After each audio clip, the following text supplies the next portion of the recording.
Caleb, thanks so much for coming on the podcast. We, we've known each other a while, working on a dairy farm while in high school and everything to support our hunting activities, among other things. And you're from New Brunswick, Canada, yep. And you moved out to the Yukon for, I'm guessing, hunting opportunities, adventure, and for work, yep. but adventure yep. as well, I'm sure. For sure, yeah. If you want to just, we'll get into that. We're going to jump right into it. Yeah. About moving out and what it's like out there, I suppose, and who you are. For the people who don't know me, Caleb Graham, born and raised in Annegants Ridge, New Brunswick. Moved out to the Yukon in 2016, mainly for work. It's been that long already. It's been that long. Wow. Be 9 years in May. I didn't think it'd been that long. I know. Pretty crazy. Yeah.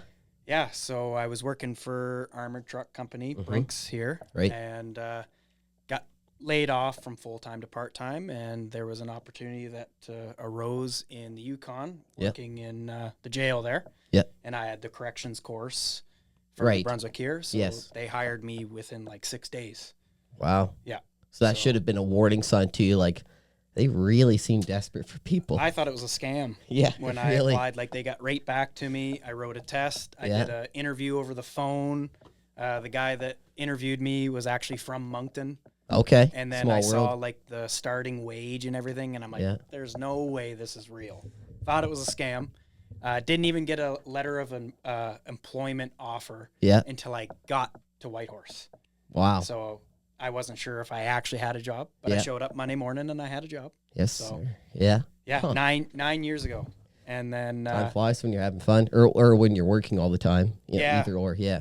No, it's been great. I never really did any big game hunting here in New Brunswick. Yep. Just get a little closer to your no mic. problem here. Never did any big game hunting here. You were, where you grew up, you were waterfowl. Yes, a lot of agriculture field stuff. So I remember you and some other guys from Sussex. You guys were big into duck and goose hunting and everything. Big time. We were doing really well with the ducks and the geese. Big time. Yeah. So imagine, I've never been to the Yukon, but I imagine there's slightly less water. You don't hear of many waterfowlers coming out of the Yukon. Coming from here where I was huge into it. Yes. And moving out there, I've only been twice. Really? Yeah. Do they have much? Because there wouldn't be much for fields and you're hunting the water, I'm guessing. I haven't done any field hunting for waterfowl out there. Okay. What we've done is boat hunting. Yes. Kind of park yourself on an island and call them in. Yeah. And even that was kind of new to my friends out there. Like they'd never had duck calls before. They would just kind of park themselves on an island, and if they happened to call or come over, you shoot them in the air. But like I was able to call them over and get them to land, and they were like, "Oh, this is neat." I'm like, "This is what you do, boys." This guy's a wizard. So that was fun. And I've only done that twice, but then these decoys, or that's a luxury. No decoys out there. There wouldn't even be a spot in Whitehorse to buy a decoy, I don't think. Really? No. Wow. We got one hunting store there, and I've never seen a decoy. I'm guessing you guys don't have Bass Pro, or do you in the cities anywhere? No. The closest Cabela's would be 10 hours, 12 hours in Anchorage, Alaska. Really? Yeah. Wow. Yeah. How far? I'm not great with my maths. How far are you from Alaska? The closest border to me to Alaska is about 3 hours. Oh, okay. Which is Haines, Alaska, and we go all the time. Really? For the fishing. And they do a beer festival there every year. We go every year. It's probably the most beautiful place I've ever been. Yeah, I've heard. I've seen pictures. And it's 3 hours from our house. Huh, and that's really neat. If we were living in Whitehorse, and we live an hour out of town, there's Skagway, Alaska, which is like 180 kilometers away, which is very close as well. Yeah, that's close. It's more of like a cruise ship town. You kind of go in. There's only, I might be wrong, but I think about 300 people that live there in the winter. Okay. And then in the summers, there's, cruise ships coming in every day. Yeah, that's when the population goes up. Yeah. I know you always see those Alaskan cruise lines. And exactly, everyone's out there. So, so you came, you didn't really do any deer bear hunting while you were living. No, I'd been on maybe 2 deer hunts when I was living at home here. Yeah. And that was like grabbing my dad's gun and hiking up Harper Settlement Road and sitting in a field. Right. That was, I never baited for anything, just never really got into it. No, I'm not a sit still kind of guy, and I'm not either. With you at a dairy farm, you're not either. I know that. So deer hunting, that's how deer hunting is done here for us. Is it's a sit still Yeah. basically. And I think that's kind of why I never got into it. Like, if I were to move home tomorrow, I'd be deer hunting now. You know what I mean? Like, just because I know a little bit more about it and whatnot. But I'd be also in the waterfowl game again. Yeah, too, well, and it's easy to get into around here just with the abundance of, ducks and geese. Yeah. So you moved up there, and then, I mean, what are the big game species that you guys do have there in the Yukon? Because you definitely have more than we have here in this province. Yeah, so I can tell you from my experience, I buy about $140 worth of tags a year. Yeah. And that gives me sheep, goat, spring bear, and fall bear. Yeah. So 2 tags. And then bison, caribou, moose, and an elk tag. $140 that'll will cover get you that. all that, and that includes your lottery hunts. You pay a little bit more for a lottery hunt. Wow. So all those hunts I just listed off, they range from $5 per tag to $15 per tag. And what are we here? $65 for one deer license here. Yeah, because you got to buy a duck stamp or you have to buy. It's all separate, and then you're so just a deer tag alone, I think it's around $65. Yeah.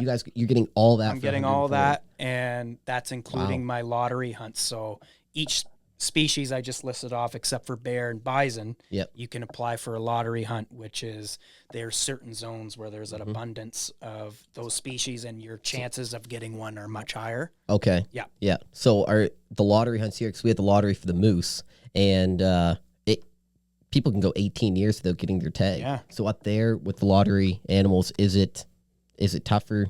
Is it about that same toughness, or I've been your odds there are better? For 9 years. I had to wait my first year. You have to be a resident for a year in the Yukon before you can hunt any big game species. Okay. You can be 6 months, and then you can start hunting small game. So like rabbits, grouse, ptarmigan, stuff like that. They have grouse and ptarmigan? Yes. Oh, really? Okay. Yeah. The ptarmigan are mainly up north or higher up in the alpine. Similar bird, though, correct? Same species, I believe, just kind of a different, same breed, different species. Okay. Yeah. And the ptarmigan are in higher elevation. So if you're on the top of a mountain, you're going to see a ptarmigan. That's neat. Where grouse, they're kind of in the trees and whatnot. Yeah. Above tree line, I guess, is where you'll see the ptarmigan. Yeah. Huh. So there's quite a few species to hunt there, and then once you're a resident, it's not that expensive.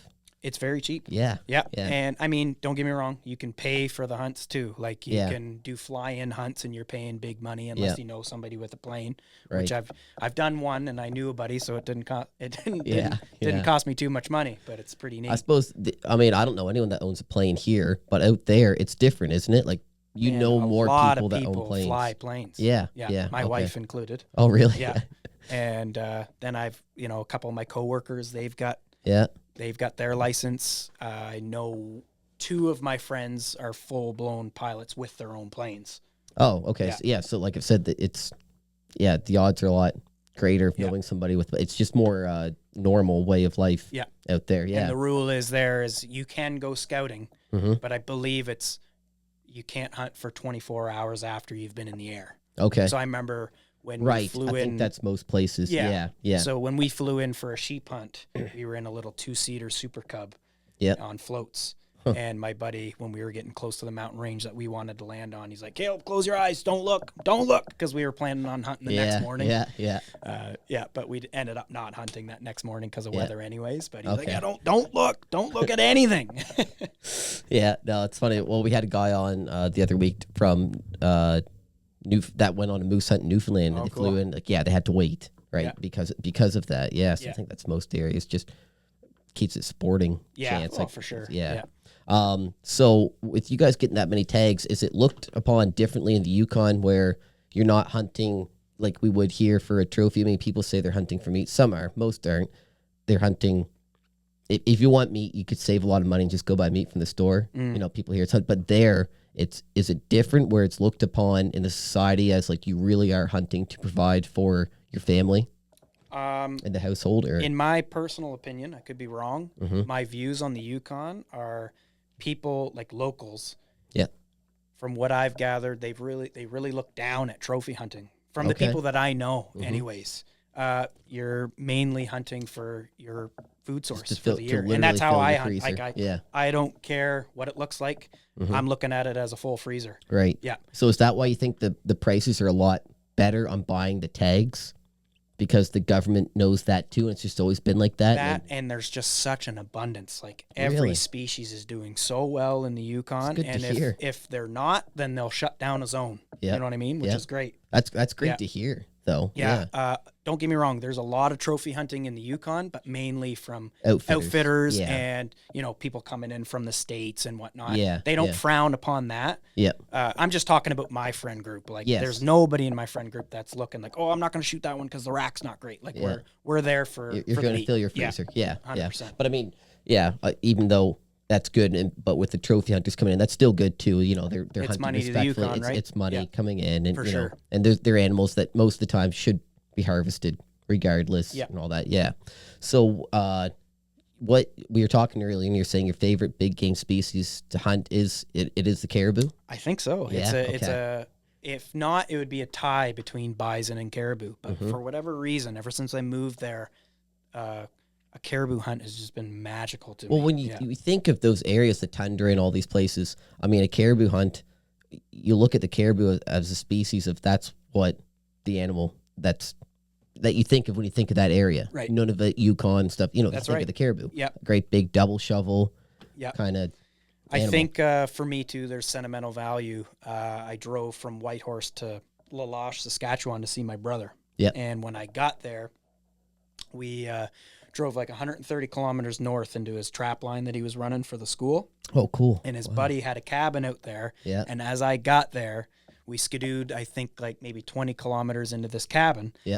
And as we were getting there, he had a caribou on the kitchen table, skinning it. Oh, yeah. And, cut some tenderloin, a little bit of lemon pepper and butter, and had that. And that was my first time having caribou. And I was like, wow. It was just unreal. Special moment with my brother, too. Yeah. And so ever since then, I've been like, man, I want to get some more caribou. It's really just cool. Delicious meat. Yeah. Yeah. And I'm just fascinated by them. I love watching them. They're really cool. Really neat animals. Yeah. Yeah. Gee. Okay, that's really neat. So tell me about, that's interesting. I just got into trapping this year, so I'm curious about your brother was running a trap line for the school? Yeah. Okay. So my brother was in this northern Saskatchewan community named La Loche. And in the winter, I'd only been there one time, but in the winter, there's an ice road that they open up from Fort McMurray. Okay. In Alberta. Alberta, yep. So you can go to Fort McMurray and then take this 115-kilometer ice road. Not all of it's ice, but it's a winter road. You do have to cross a few rivers and a lake. Okay. I believe there was a lake. I can't quite remember. Yeah. But they don't call it an ice road. It's a winter road. Okay. I know there was 2 water crossings that I remember, and one of them was very sketchy. It was a river. I don't know about what it's been there, but global climate change, it is real.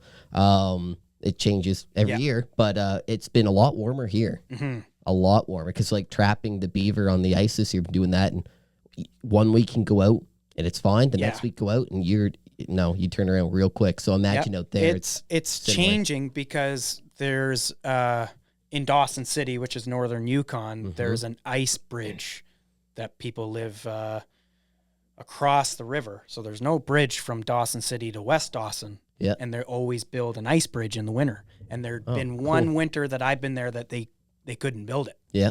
So they would just take their skidoos and find like a frozen patch and cross that way Yeah. every day because that's their community. Yeah. Right. So there is changes, but I mean, it's still very cold in Whitehorse pretty much all the time. Like this year, my wood pile's not looking great. Oh, really? No, it's been consistently over -20 every night, basically. Yeah. And then we've had a few, like a week of -37. Okay. Week of -30. Already and then it has this year. more already this year. And we just started January. Yeah.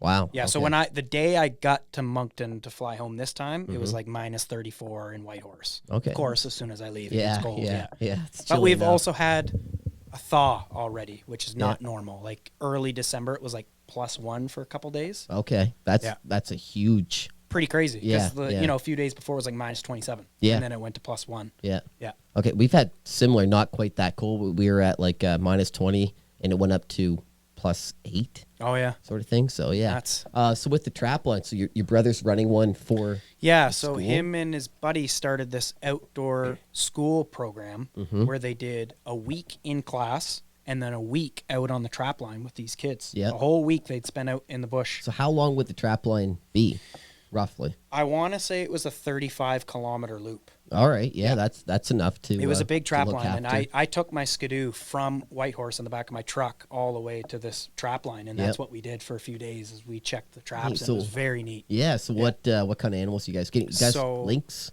up there? Lynx, wolves, wolverine, martens, fishers, beavers.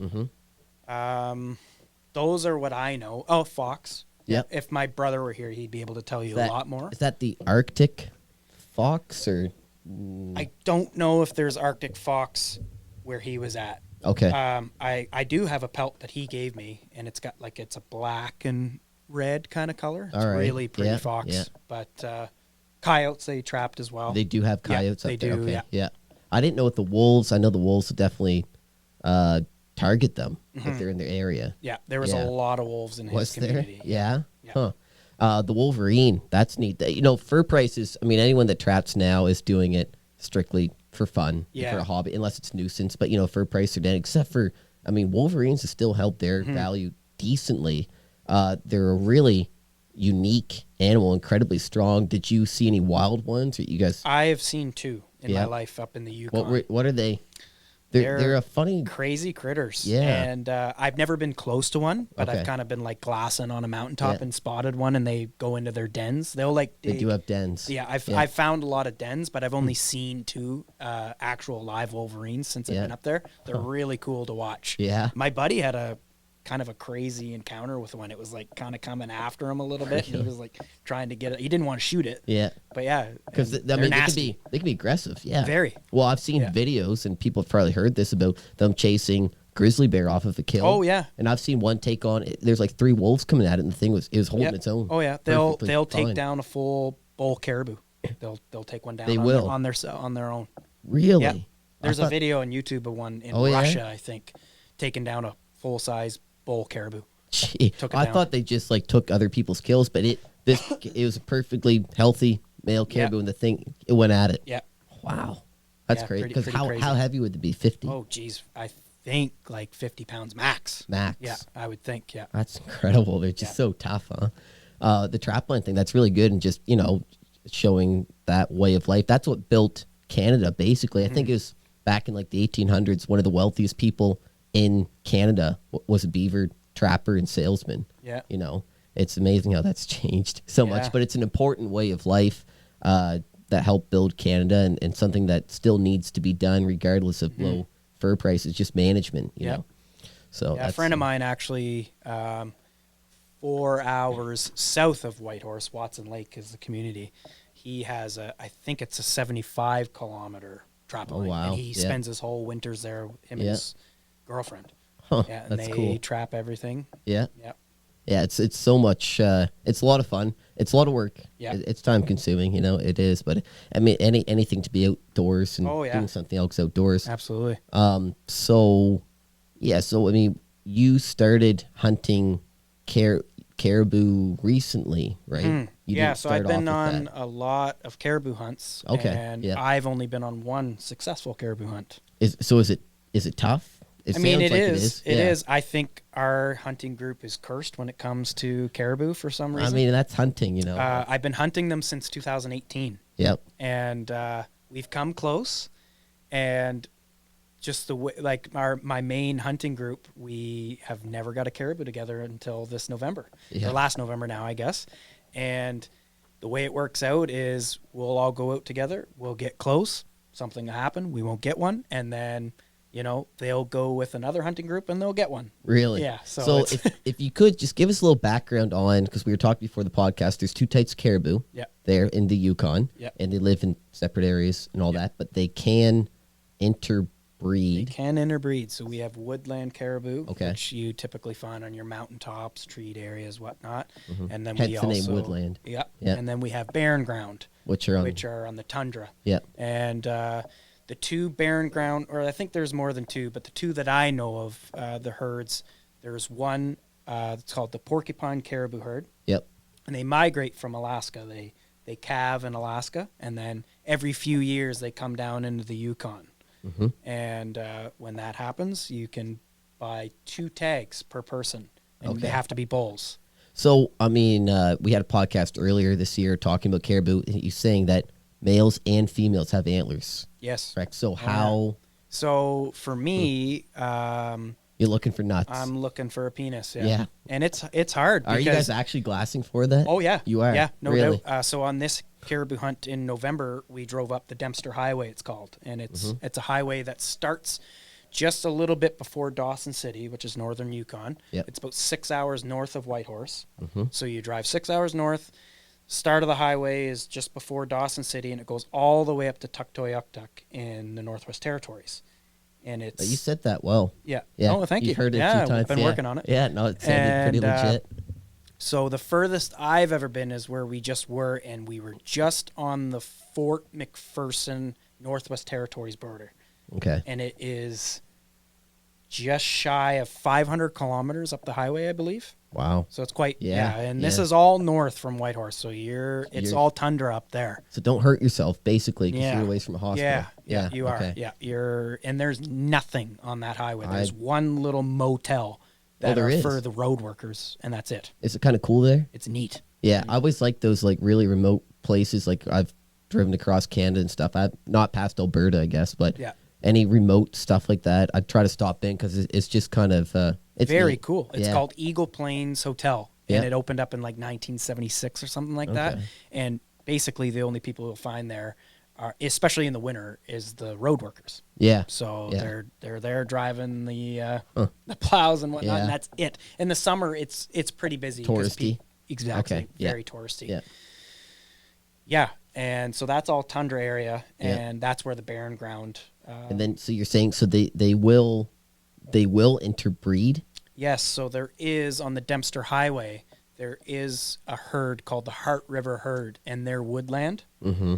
and they are typically found like beginning of the highway, like a 70-kilometer mark, all the way up. I've heard of like 300 kilometers up. Yep. And there's like the Blackstone River, it's called.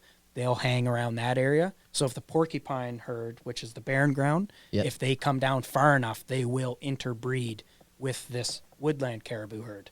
And if that happens, they shut down that hunt because they don't want you to shoot the Heart River herd. So are they? I mean, what's the conservation? I guess like out there, are they monitoring it pretty good? Like I'd wild? say they do a very Yeah? good job. Yeah. Okay, So the that's good Heart to River hear. herd, they're woodland, which means you can hunt them from August 1st until October 31st. Mm-hmm. And this porcupine herd hunt starts November 1st and Okay. goes until, well, whenever they leave, basically. Yeah. I think you can't hunt them after March 31st. I could be wrong on that, but I'm pretty sure that's what it is.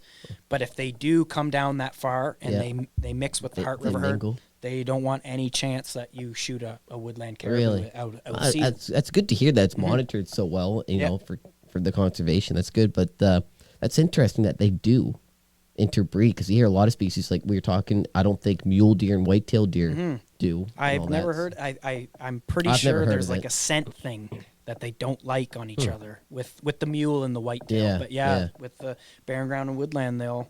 Huh, that's interesting.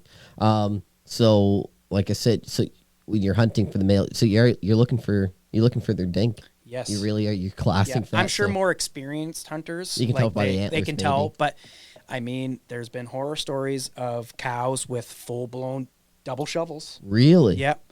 But we were fortunate on this hunt. We found a herd of about 200, Yep. and there was like, you could look up into the herd and be like, bull, bull, bull, because they yeah. were laying down and their racks were just. I'm guessing too. They probably have bigger necks and stuff. There's certain ways to do it, but this time of year the bulls are they're dropping their antlers. Right. You know what I Yeah. mean? So yeah.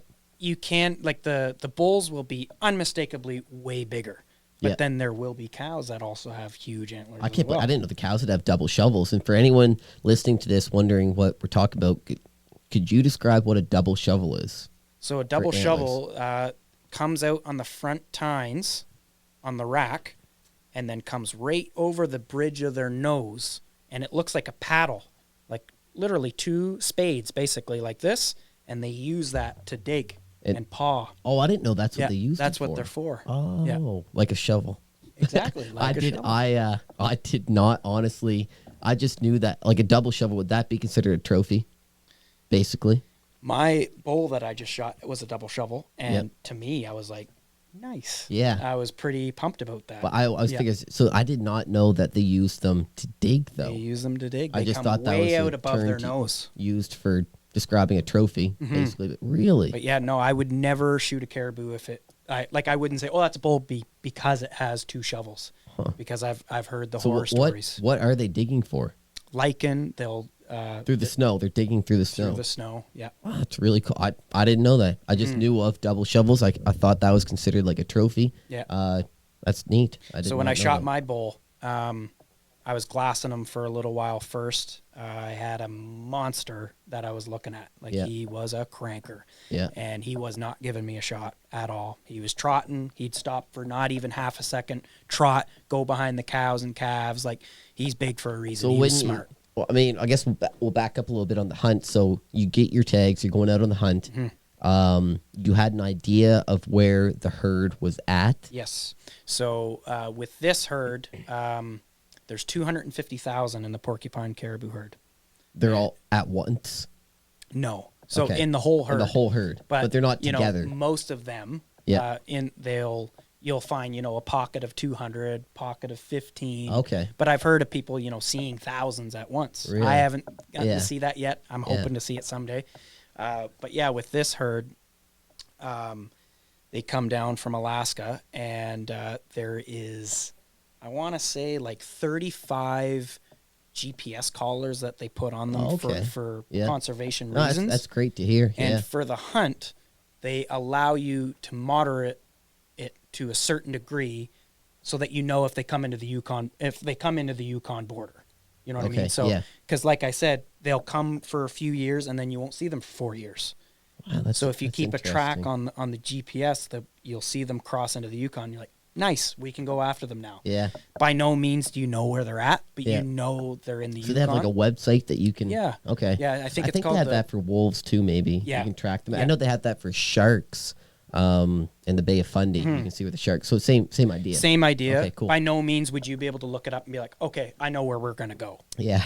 Yeah. But you just know that you're legal. They're in the Yukon. Perfect. That's neat. Yeah. So that's what we did this time. I had a conservation officer buddy that lives in Dawson City. He gave me a heads up. He's like, yep, they're coming down this year. Huh. So right on. So it's just random. Yeah. Wow. Yeah. Like, they're here this year. Chances are they might be back next year, and then you might not see them for a few years. That's really cool. It's very neat, and it's very cool that we get to hunt them. It's interesting. Very Animals. cool. Huh. So, me and my 2 buddies, we hopped in the truck. We drove 13 hours north to this Eagle Plains Hotel. Yeah. There's 15 rooms there, I think. And Really? this time of year, it's hunters and road workers. That's it. 15 rooms. Yeah. I think there's 15. Yeah. Yeah. There's definitely under 20. Yeah. Yeah, that's definitely. crazy. Yeah, it's tiny. And we were room 14, and we were at the end of the hall. Yeah. So unless there's another wing I'm unaware of, but it's kind of like The Shining. That hotel. Yeah. Really? It's really cool. There. Yeah. Yeah. And anyways, so we hopped on the sleds. We drove about another 95 kilometers north past the Arctic Circle. On the sleds? No, in the trucks. Okay, yeah. Hopped on the sleds, and then we headed about 30-ish kilometers northwest of where we parked the truck. Mm-hmm. And we just started getting on top of mountain ranges and looking. We didn't see anything the first day, not a track, all wolf tracks. That was it. Yeah. But in our minds, we're like, okay, well, whether it's wolves, they're following the herd. Yeah. Obviously, right?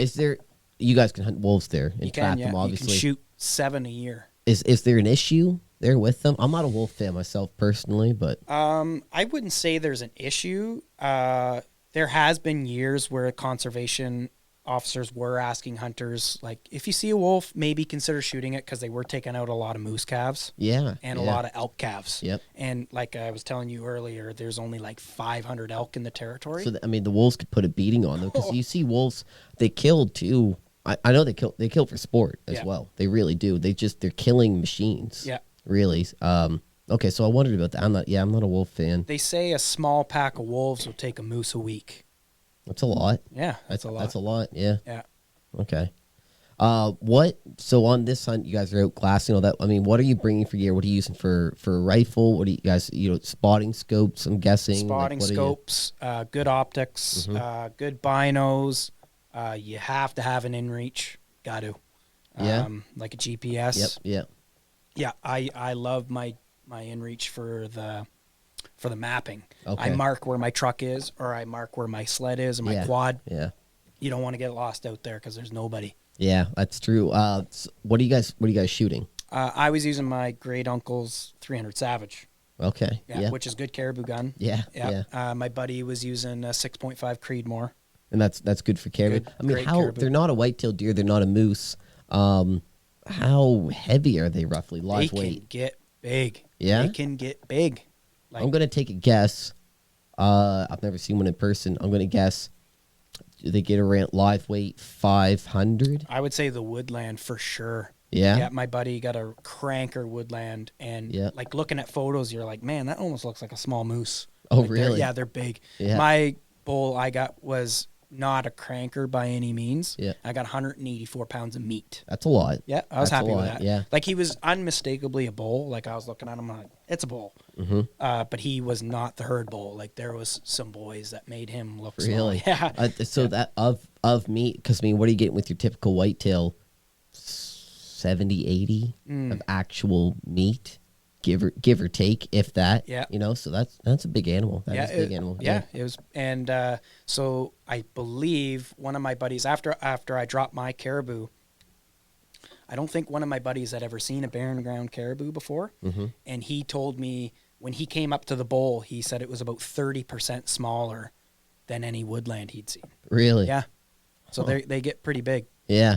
So what is the size difference between the barren and the woodland? Like roughly. Body wise, like my buddy said, he said about 30% smaller. Okay, but the racks will be huge on the barren ground too. On the barren. Yeah. Okay. Are they quite like if you had one of each lined up side by side, both say big bulls, barren woodland, could you be like, all right, that's a woodland, that's a barren? I would say yes. Yeah? Okay. All right. What are the more distinguishable features on them to tell them apart? From what I've seen in my experience, the barren ground are much closer to the ground, where the woodlands will be much longer and much taller. Okay. Yeah. All right. Yeah. I was curious about that. Mm-hmm. Yeah. All right. So sorry. Get back to your story. Mm-hmm. So you guys were out. You're on sleds. You're looking around. You're glassing. Yep. It's minus 30. It's cold. Yeah. 60-kilometer winds. Oh yeah. It was rugged. Yeah. Yeah. We headed out at sunlight, which was like 11:30 a.m. up there, and went in about 30 kilometers, hiking to top the ridges, ditching the sleds, glassing. Like I said, first day we were just seeing wolf tracks. Didn't see any other hunters out there. We'd seen some trucks parked where we parked our truck, but we didn't bump any other hunters. Did you see any wolves or just tracks? Okay. And then at the end of the day, when we got back to the truck, First Nations fella from Fort McPherson NWT came up to me while we were loading up the sleds, and he's like, "Oh, we saw you boys down on the mountain, and there was wolves that were following you." Like he didn't see the wolves following us, but he said their tracks were on top of your tracks because they started going after the wolves. Really? Like, oh, that's kind of freaky. Is that common with I would wolves? say yes, because they'll go towards the sound of a gunshot because they know that there's going to be a gut pile there. Okay, they won't. Will they come? I don't think they're in any danger. No, no. I mean, I wouldn't be excited. Wouldn't do it at night or anything. Yeah, like I wouldn't be excited to see. But in broad daylight, like you're probably safe. I would think so. Yeah, I could be wrong, but they're dogs. They're smart, I've seen them in broad daylight, and like it's an eerie feeling. It is. So they follow the sound of the gunshot. Mm-hmm. That doesn't surprise me because I've heard in areas where they've had more wolves, where they have elk. The elk, they bugle and stuff. They've gone silent because the wolves listen for that, and that's how they track them down. So. Yeah. Grizzlies will go for a rifle sound as well. They will. They know that there's a and pile. They'll take you guys on though. Oh yeah. Yeah. They're not as shy No. as a wolf can be. No. Gee. But yeah, so I was saying about that Fort McPherson fella. Yeah. He said that the wolves' tracks were on top of our tracks, but they ended up getting 5 caribou that day. And In a day. he was, in the day. And I don't know how many of them there were, but yeah, he's like, yeah, we got 5 today. How many did you get? And I was like, we didn't even see one. We're working on one. And he's like, well, you guys were in the right area. And he said they saw a bunch, but we didn't see anything. No tracks. Did you hear their shots? Nope. Oh, so they were a ways away. Okay. Yeah. So then day 2 was kind of the same story up until the end of the day. Mm-hmm. We were seeing some tracks, which got us real excited because we were like, man, we didn't see anything yesterday. We were hiking the top of this mountain and looking in the wrong direction, happened to look in the right one, and we saw from what we could think was around 11 caribou on the top of this mountain. Okay. Would that be an average herd size, give or take? I would say for the porcupine caribou herd, no. I would say you usually see a lot more than that. Okay, yeah. But we're like, who cares? We're gonna go, and we're gonna go where the caribou are. Yeah. So, hopped on the sleds, started following some tracks, kind of got up on the top of this ridge, and we saw 4 that were probably 500 yards away. Yeah. They saw us, so we kind of got off the sleds, glassed them for a bit. It was 2 cows and 2 calves. So we're like, okay, that's fine. Then all of a sudden, they're very curious animals too, so we kind of put our hands up like that, and they came within a couple hundred yards of us. Okay, so that's what I want to ask too, not to keep interrupting your story, but this so I get more of it. So what is the behavior like? Are they spooky like a white-tailed deer? They're very curious. They are. Just think of the term curious caribou. They're very curious, but I mean the big bulls are super smart. They're not curious. They will send the cows to go look, or the smaller bulls. Yeah. They don't get big by being dumb. Can you call them like you would a moose? I mean, they're not like hunting deer, because deer, I don't find deer, does can be sort of, but they're not really that curious. They're spooky. They're gone. Moose, you're calling in. Elk, you're kind of calling in. Yeah. Elk have great eyesight and smell and stuff. So caribou, I mean, With caribou, what are they like? You're sneaking. Okay. Yep, you're sneaking, you're tracking, especially with bulls, right? But yeah, we put our hands up like this, like antlers. They came within a couple hundred yards of us, but they were unmistakably cows and calves. Yeah. So we were kind of like a little bummed out about that. Cool experience, though. Cool experience, yeah. So then another sled came up behind them, and they brushed them a little closer to us, and we're like, oh, like that sled came out of nowhere. Yeah. And then it kind of went up the mountain and disappeared, and we saw tracks that went up the right side of the mountain, and we're like, okay, well, we're gonna go where the tracks are. So we hopped back on the sleds, and we got halfway up the mountain and started seeing beds, and we were seeing a lot of beds, like hundreds. And we're like, okay, right on. But we're in the we didn't see area. any sled tracks, so the sled must have went the other way. Yeah, which we were happy about. Sure enough, we get to the top of this mountain. My buddy hops off and looks down a valley, looks at me, gives me the double thumbs up. I'm like, right on. So I start walking towards him, and he's like, there are some crankers. And I was like, sweet. And you could see this with the naked eye. Yeah. We were probably 500 yards away from them, and they were laying down, and there was like 6 or 7 bulls that their racks were just like to the sky. And you could tell, you were looking at them, and is undeniable. Like, that's a bull. That's a bull. Yeah. Okay. And there was about 200 in this herd. Wow. And we were like, there's bulls in this herd, because you could very well show up to a herd this size and it'd be all cows and calves. 200? And there'd be no bull. Because it's after the rut, and there'd be no bulls. Like really? A lot of the bulls will stick together this time of year. Bachelor groups. Yeah. Okay, exactly. so it's like white-tailed deer in the summer. They'll have bachelor groups. Yeah. The caribou will do it too after the rut, I guess. Exactly. Okay. Yeah. Really? That's interesting. Wow. So we were very happy to see with the naked eye some bulls. Yeah. So we blew the stock on that one. All 3 of us, we tried to walk quietly down this boulder field to get close. And my buddy had a monster in his sights, and he was comfortable with the range, went to pull the trigger, and the gun was frozen completely. I can believe that, the way Yeah. you guys hunting in the Yukon. So he was trying to thaw it out with his breath, wasn't working. So he ditched that gun, gave it to my other buddy, because my other buddy had shot a woodland that August. Yep. So he's like, my freezer's full. I don't really need one. Yeah. So he gave him his 6.5 Creedmoor. So with the gun being frozen, I know guys that have experienced that here in New Brunswick. do you find sometimes it finds too much oil? The oil can. They say that. Yeah. And we had our rifles on our back the entire time, exposed. Yeah. Right. So a lot of people tell you, no, leave it in your front and cover it up a little bit with your coat, because if you're following your buddy on a skidoo, all that snow is coming up and hitting you. Yep. And even your own skidoo will push up snow behind you. Yeah. So they say keep it in front of you. Yeah. So I didn't have an issue, but we did hear maybe an oil issue. Yeah. And we also heard pee on it. If People it freezes, do? pee on it, and that'll thaw it out enough. It would. Would you do it? I don't know. I've heard. I guess people. I think that would, for me, it'd have to be like a survival situation. Like, pee on it so you get this caribou so you can survive. Yeah. Yeah. I mean, if it's a hunt of a lifetime, maybe. I mean, I honestly think I would. Yeah, I would in the right situation. Wouldn't it just be a drop of a hat, right? Mm-hmm. Like, it's not cycling too well. That's it. I'm peeing on it. Yeah, exactly. Yeah, that's what one of the buddies at work said. He's like, yeah, pee on it. I've done it. He grew up in Labrador. Okay. First Nations fellow from there. He's like, yeah, pee on it. That'll work. So I don't know if you've done it. I would do it, but it'd have to be under the right circumstances. Yeah. But I mean, that makes sense. Mm-hmm. But you'd have to, but wouldn't that freeze back faster? I would think, yeah. Yeah, so you'd have to, you'd pee on it and then have to shoot. Get your buddy to pee on it again. Quickly. Yeah. Hey, you keep drinking water, because if we bust him on this stock, you're going to have to pee on it again.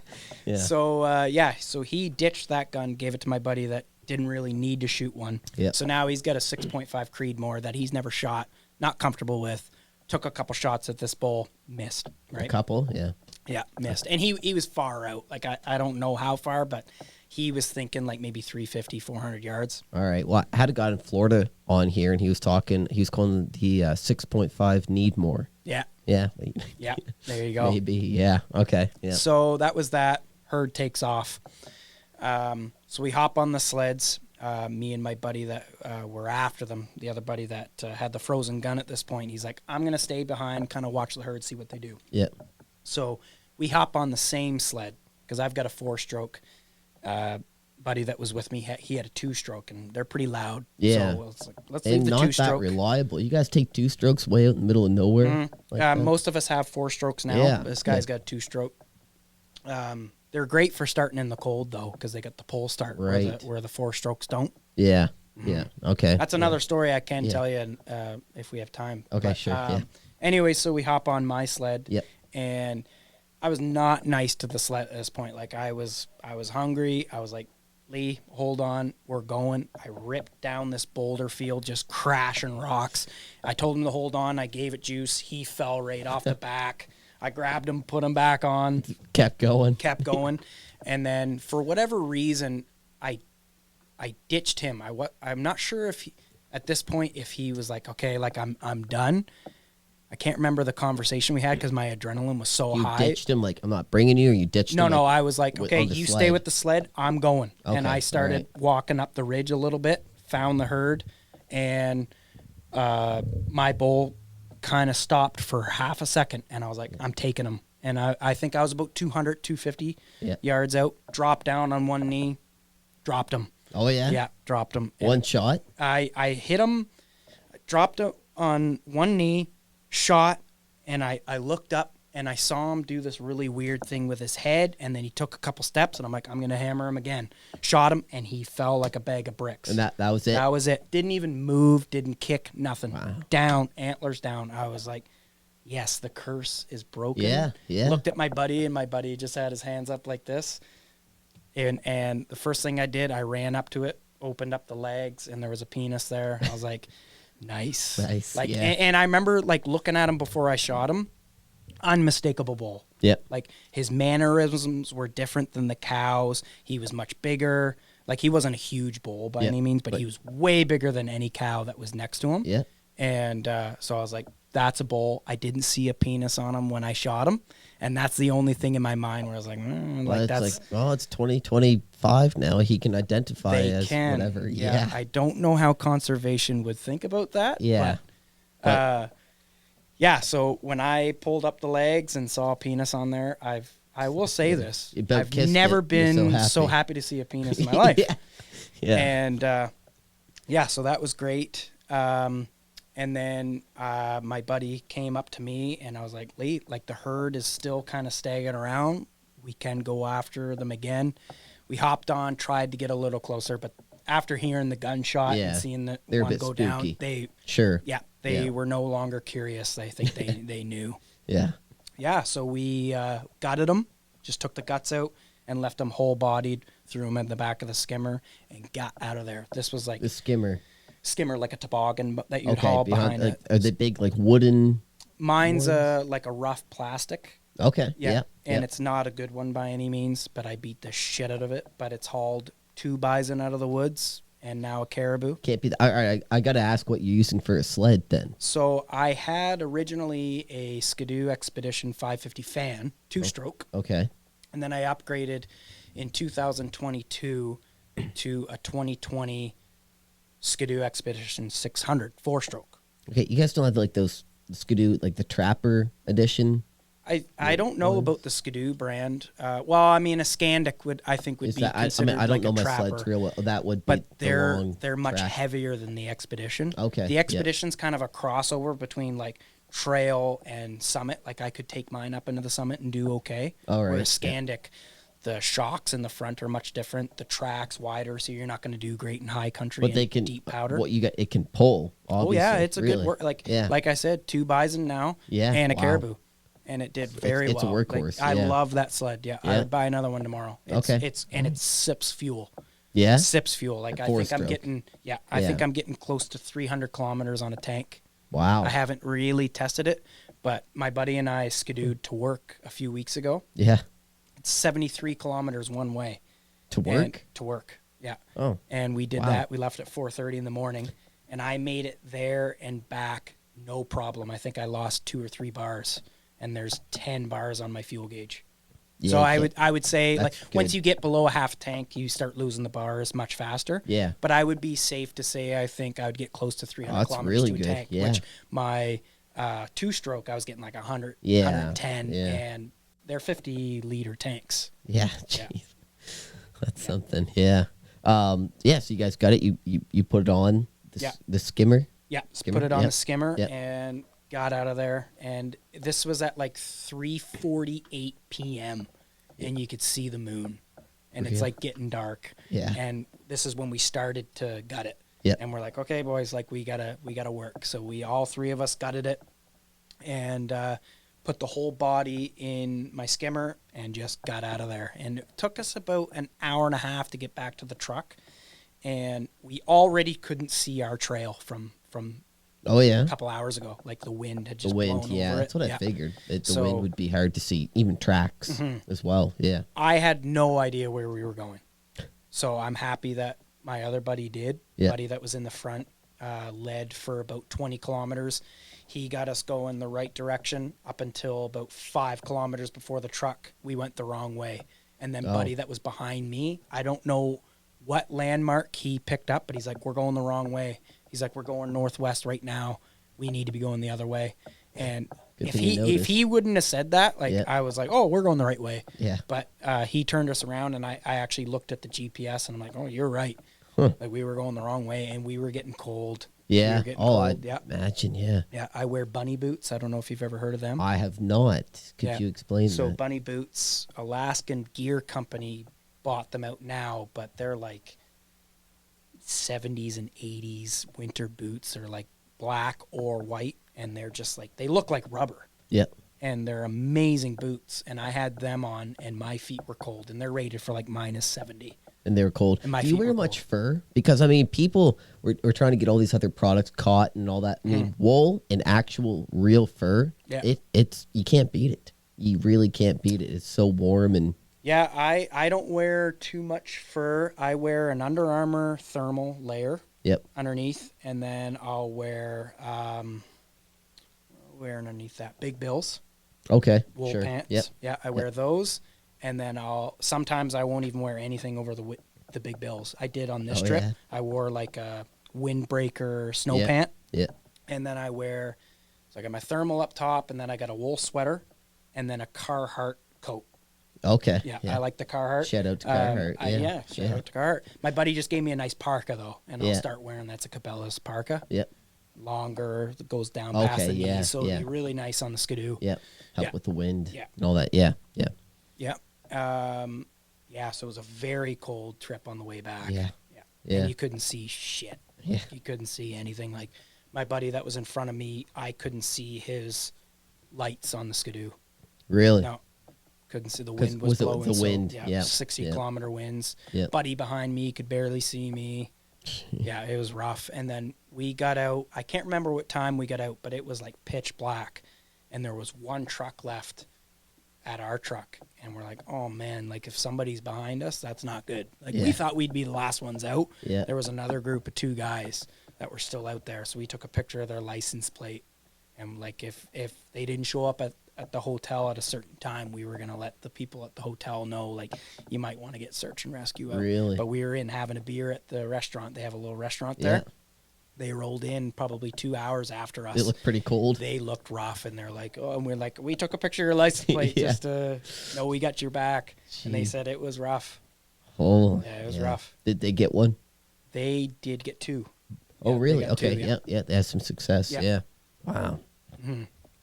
That's crazy. I mean, you got to be careful up there. It's no joke. I mean, the cold, severe temperatures and stuff. You got to be paying attention. Yeah.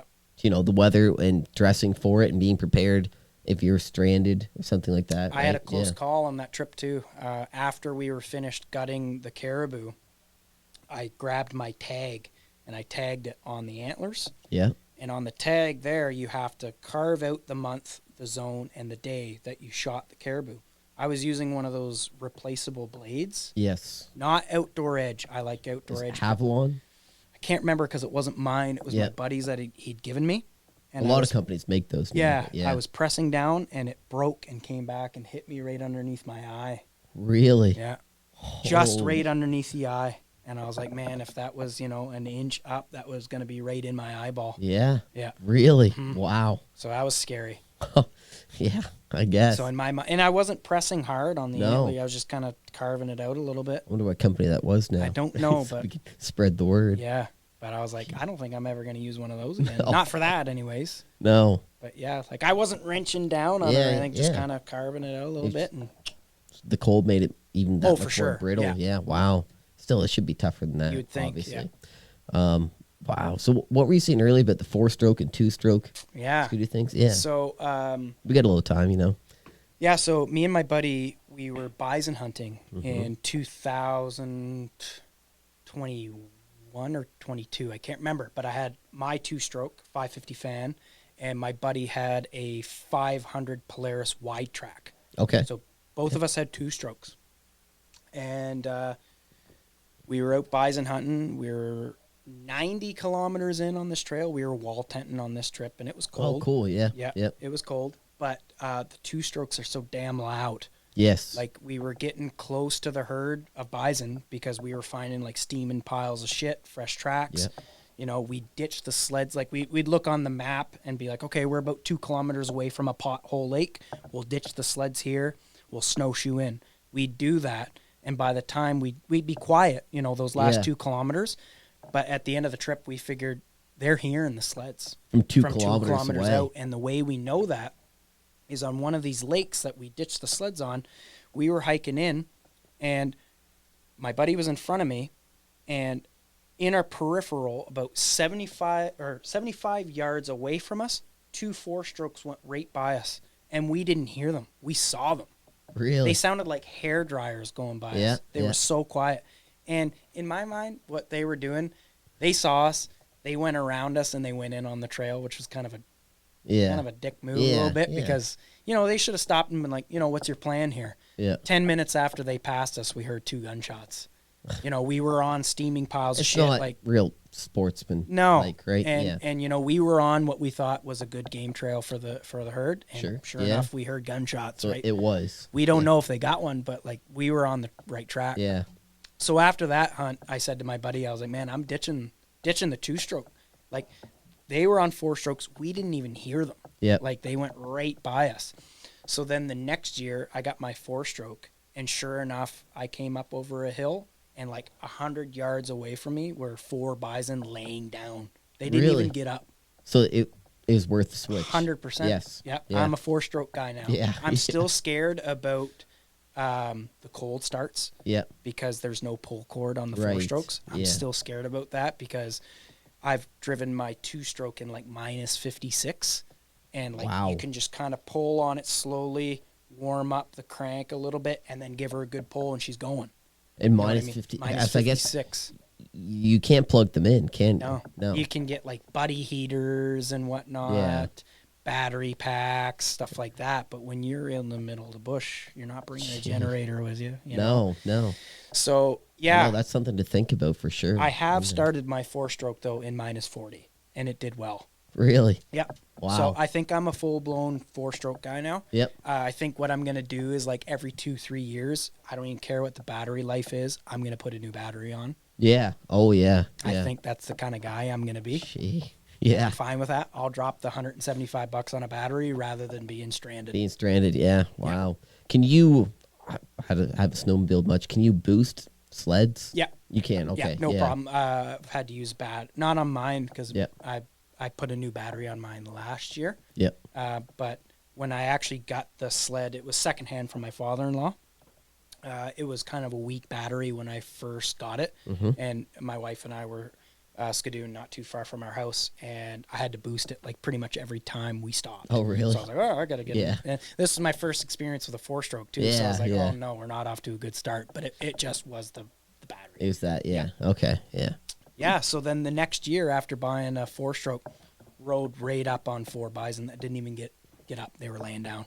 They didn't notice. They didn't even see me. Like they were on a little, kind of in the tree line on a little pothole lake, and I came up from one lake into the woods up onto the other side of the lake, and they were 100 yards away.